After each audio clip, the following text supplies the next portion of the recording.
Le dossier de cette édition sur une spécialité et une passion française. Comment sauvegarder, rénover un orgue dans une église, une cheminée dans un château ou la carlingue d'un vieil avion. Bref, comment protéger notre patrimoine. Eh bien désormais, ce n'est plus l'argent public, mais l'argent privé qui s'y investit en priorité. Et la crise n'y change rien. Bien sûr, il y a la défiscalisation, mais elle n'explique pas tout. Les mécènes évoquent aussi un supplément d'âme. Dossier signé Daniel Wolfrom, Raphaël Durosel. Depuis 30 ans, ce petit patron travaille dans le monde de l'informatique. Il est aussi passionné d'histoire religieuse et mécène. Son choix sur catalogue s'est porté sur la restauration de cette grande cheminée polychrome, un chef-d'œuvre de la Renaissance qu'il découvre pour la première fois. Comment on peut imaginer quelqu'un qui a eu cette idée de faire une cheminée avec autant de motifs? Ça doit se décrypter, tout ça. Ça veut dire quelque chose, ça raconte une histoire. Il y a toute une histoire, oui. Il y a toute une histoire. Oui. C'est intéressant de toucher le caillou et surtout quand on voit des belles choses comme ça, c'est absolument incroyable. Il y a une espèce de sensation là. Alors on met en fait 16 000 € sur 3 ans. Et aujourd'hui, grâce aux mécènes, cette cheminée va revivre. Ils vont rechercher les pigments de la peinture pour le remettre à l'identique. C'est au musée de l'Air à Angers que l'informaticien retrouve une quinzaine d'autres mécènes réunis dans un club de PME, de la haute technologie au métier d'art, entre amis et passionnés. Ici, chaque subvention se vote à l'unanimité. Donc, adopté. La décision implique tous les métiers.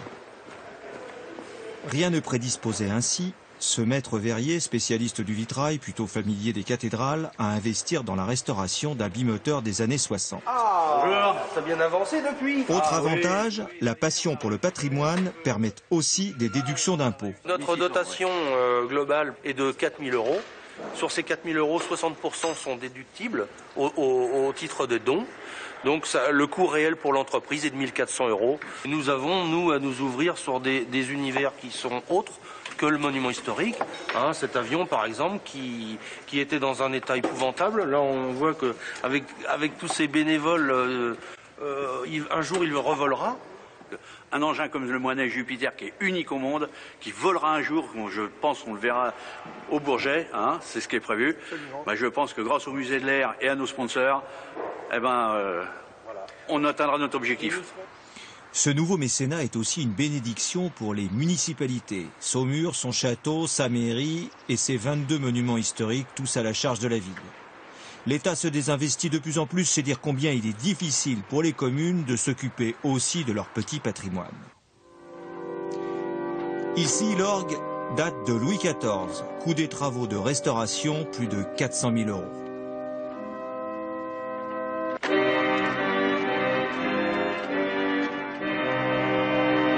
Là, on sent que de toute façon, il n'y a pas assez d'air pour alimenter tout l'ensemble de la soufflerie.